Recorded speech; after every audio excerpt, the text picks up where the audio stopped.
Hey pessoal, eu sou a Aline, pra nenhuma das alternativas, e hoje eu vim aqui pra falar sobre séries. Eu quero dar 3 dicas de séries sobre um tema específico que eu adoro, que é a linha aí de série policial, investigação de crime, serial killer. Eu amo tudo isso e tem muito nessas 3 séries que eu vou indicar aqui. Existem muitas séries policiais boas que eu poderia dar dica aqui nesse vídeo, mas eu quis me focar em um assunto específico que eu acho que é muito bem abordado por essas 3 séries. É um pouco menos a linha de precisamos descobrir quem é o assassino e um pouco mais de precisamos entender a mente da pessoa por trás de crimes hediondos. Então, se você gosta desse assunto, se liga nessas dicas de séries que estão disponíveis na Netflix. A primeira que eu separei aqui é o motivo, inclusive, desse vídeo, é Mindhunter. Isso porque a segunda temporada de Mindhunter está prestes a estrear. Ela entra no catálogo da Netflix no próximo dia 16 de agosto.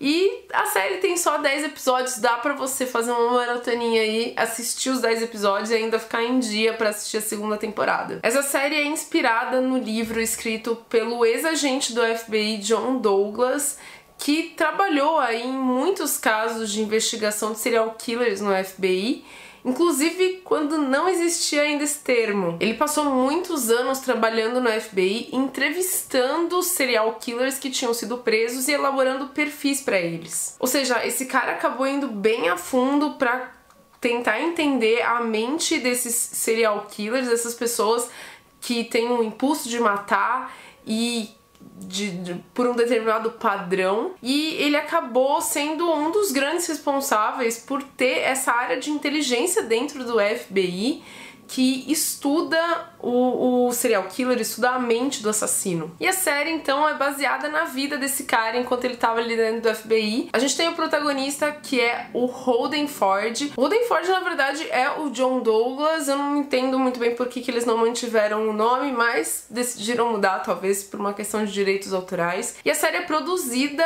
pelo David Fincher, que dirige 4 episódios da série, se não me engano, de 10, 4 ele dirige.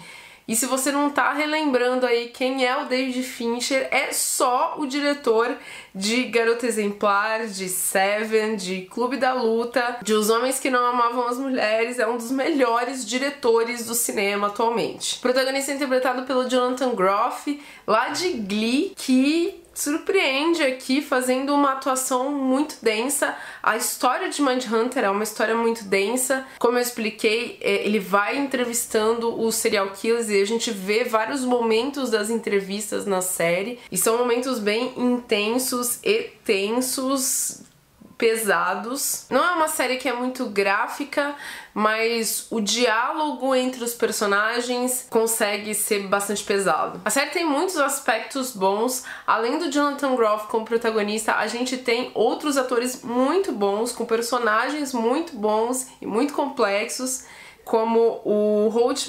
McCallany, que faz o Bill, que é o meu personagem favorito da série. A Anna Torv também tá aqui. Ela é conhecida por ter feito Fringe e ela tá mandando muito bem também aqui em Mindhunter, mas eu acho que a pessoa que rouba a cena é o Cameron Britton interpretando o assassino Ed Kemper. É um dos assassinos que o Holden entrevista e é aquele com quem ele acaba desenvolvendo uma relação um pouco mais próxima. O Ed Kemper era um cara extremamente sedutor e eu acho que o ator, o Cameron Britton, conseguiu trazer essa sedução pro personagem. Quando ele fala, a gente fica vidrado olhando. É meio assustador até. Então, se você gosta aí da história de serial killers famosos, você provavelmente vai gostar de Mindhunter, porque, como eu disse, o Ed Kemper, que aparece na série, é um serial killer famoso da história. E o John Douglas, ele entrevistou vários outros que eu imagino que vão acabar aparecendo na série, como o Ted Bundy, o Charles Manson e também o Ed Gein, que é o serial killer que inspirou Hitchcock a fazer o filme Psicose. Se você tá gostando desse vídeo, já tá com seu joinha aí, me ajuda a tornar esse vídeo mais relevante e conquistar outras pessoas que gostam de séries policiais. Aproveita também e se inscreve no canal se você não é inscrito. Eu gosto bastante de falar sobre o assunto, então se você curte, vão ter outros conteúdos do canal que vão te agradar. Segue a gente lá no Instagram também, que a gente posta outras coisas que a gente não posta aqui. A segunda dica de série que eu tenho pra dar aqui é The Alienist, que é uma série, não é original Netflix, ela é da TNT, mas tá lá sendo distribuída pela Netflix, ela tem o selinho Netflix. Ela também é baseada num livro, vocês vão ver que todas as dicas de séries que eu peguei aqui, elas são baseadas em livros, e isso foi uma coincidência. Ela é baseada no livro O Alienista, do Caleb Carr. Não confunda, não é o alienista do Machado de Assis, mas o termo alienista é o mesmo que foi usado aqui pelo Machado de Assis. A série, em todo o começo de episódio, ela explica o termo. Ela diz que as pessoas, na época em que se passa a série, que é no final do século XIX, as pessoas que tinham distúrbios mentais, elas eram consideradas alienadas da realidade. Portanto, o alienista era a pessoa que estudava essas pessoas, estudava a mente dessas pessoas. Seria aí um começo da psiquiatria. The Alienist, na verdade, é tratada como uma minissérie e nos 10 episódios dela, ela conclui a história do livro do Caleb Carr. Portanto, se você, como eu, também curte uma história curta, The Alienist pode ser pra você, porque você tem aí uma conclusão da história, uma conclusão do caso ao final dos 10 episódios. Mas vamos entrar aí na história, do que se trata The Alienist. A gente acompanha o tal do alienista, que é o Dr. Laszlo Krysler. Ele é interpretado pelo Daniel Bru, que é um ator que eu gosto muito. E ele, juntamente com o seu amigo John Moore, que é interpretado pelo Luke Evans, e a Sarah Howard, que é interpretada pela Dakota Fanning, e os dois irmãos judeus, o Marcus e o Lucius, que são interpretados pelo Douglas Smith e pelo Matthew Shear. Eles acabam formando esse grupo que tá tentando investigar, meio em paralelo à investigação da polícia, uma série de crimes hediondos que estão acontecendo em Nova York no final aí do século XIX, mais precisamente em 1896. Eles estão tendo que lidar com um assassino que tá matando crianças que são meninos prostitutos, que era uma coisa muito comum na época, e ele faz isso de uma forma muito bárbara. Os corpos são encontrados extremamente mutilados.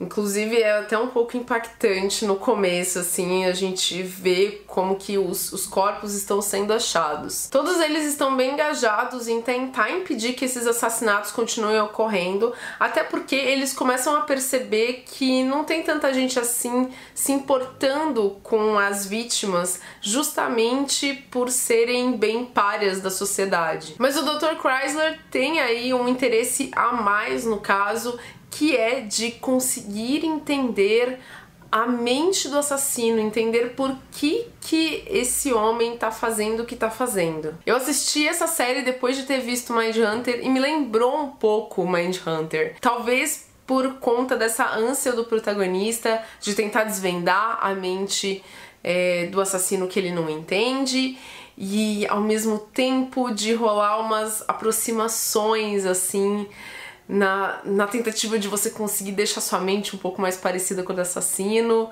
Eu não sei nem se é muito saudável, né? Mas é interessante porque esses personagens, eles não são nem um pouco rasos, eles são bem complexos. A série é muito bonita visualmente, ela traz a Nova York, que poderia ser muito uma Londres, também no final do século XIX, aquela Nova York suja, escura. A fotografia também traz esses tons mais sem cores, mais desaturados aí e mais escuro. Então você sente aquela atmosfera pesada dessa Nova York. Mas para além da investigação, da fotografia e da psicologia criminal de The Alienist, eu confesso que uma das coisas que eu mais gostei foram os personagens. Eu fiquei bem envolvida com eles, especialmente com a história da Sarah Howard, que ela interpreta essa que é a primeira mulher a trabalhar na polícia. Ela é uma personagem super forte, que tem opiniões bem fortes, ao mesmo tempo que tem um passado meio misterioso e traumático. É legal como a gente vai descobrindo um pouco mais sobre os traumas desses personagens, não é só ela que tem um trauma, e como eles vão usando isso pra tentar entender um pouco melhor o assassino. Portanto, eu tô bem ansiosa para ter uma segunda temporada e voltar a ver esses personagens. Por fim, a última dica aqui é a série The Sinner. Como eu disse, todas as séries aqui foram baseadas em livro, The Sinner não é uma exceção, e esse livro é da autora alemã Petra Hammersfarb. Ela tá lá na Netflix, não é a original Netflix, mas é distribuída aqui no Brasil pela Netflix. Diferente de outras tramas que são mais focadas na linha de vamos descobrir quem é o assassino, aqui a gente sabe desde o início quem é o assassino. Nos primeiros minutos do primeiro episódio, a gente tem aí esse assassinato acontecendo às claras, num lugar repleto de testemunhas e aparentemente sem motivo algum. Isso não é spoiler, é a premissa da série. A gente tem aí essa personagem interpretada pela Jessica Biel, que comete essa atrocidade de uma forma que parece não ter tido nenhum tipo de gatilho para que aquilo acontecesse. E aí, em vez da gente tentar descobrir quem é o assassino, a gente vai tentar descobrir a motivação do assassinato. A gente vai tentar entrar na mente da Jessica Biel, e tem um motivo muito claro para isso, porque nem ela mesma entende por que ela cometeu aquele assassinato, para aí a gente chegar no porquê que aquilo aconteceu. Essa série é muito legal porque ela é um projeto pessoal da Jessica Biel, ela quis fazer essa série acontecer, e então ela quis interpretar essa personagem, e é uma das melhores atuações, se não a melhor atuação que eu já vi da Jessica Biel. Ela tá muito bem na série. A gente tem aqui um duplo protagonismo, além da personagem da Jessica Biel, a gente tem o detetive, que é interpretado pelo Bill Pullman, que é o cara que tá tentando entender, desvendar tudo, entender um pouco a mente dela. Ele é essa figura que a gente tem também em Mindhunter, que a gente tem em The Alienist, que é a pessoa que tá tentando ir além da investigação e compreender a mente do assassino. Nesse caso, de uma forma bem diferente, porque a pessoa em questão, que é a personagem da Jessica Biel, ela não tem aparentemente, essa maldade. Então, ele quer entender o que levou a personagem, a assassina, a cometer um crime tão horrível como esse. The Sinner é outra série que você consegue assistir e encerrar a história. São só 8 episódios e eu acho que o ritmo de The Sinner é muito bom. Eu gostei bastante do final de The Sinner, e eu sei que tem uma segunda temporada que também está disponível na Netflix, e eu só não recomendo ela aqui porque eu ainda não assisti, eu não sei nem se encaixaria nessa lista, mas o que eu sei é que cada temporada funciona de uma forma isolada. Então você consegue assistir essa primeira temporada e não precisar assistir a segunda. Me digam aí nos comentários se vocês já viram essas séries e se gostaram delas. E se vocês conhecem outras séries que também trabalham essa questão da psicologia por trás do crime, por favor me indiquem aí nos comentários também. Obrigada por me acompanhar e até o próximo vídeo. Tchau, tchau!